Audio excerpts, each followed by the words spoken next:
Today, my practice is basically mostly hand building.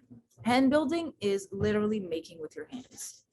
So you have a clump of clay and you model that clay and you texturize that clay until it becomes whatever you want it to become. But for the Hollywood Museum, I didn't have enough time to make them all by hand. So I had to slip cast them too. So all of those more than 2,000 pieces that you saw, they were all slip casted.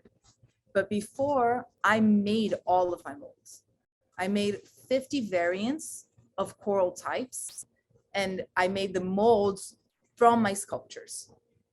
So those 50 pieces I made by hand, and I made the molds through them. And then after the mold existed, I just casted. So for that exhibition, it was all slip cast, but with hand building techniques before the slip casting. But the sculptures and the sculptures that I usually do, they're all hand built.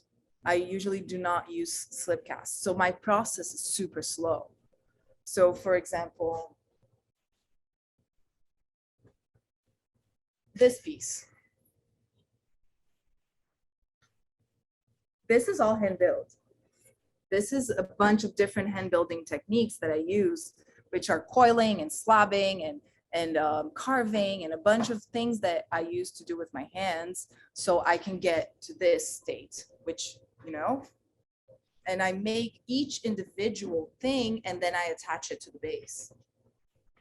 So first I make this base, so you can see here that it's a little bit cracked, but I make these hollow bases, and then I fabricate all of the corals by hand. I do all of the textures by hand, and then I attach them to the base. And that's how I make most of my sculptures. So they take a long time. Like my biggest piece, it took me 2 weeks to make. 2 weeks, one piece.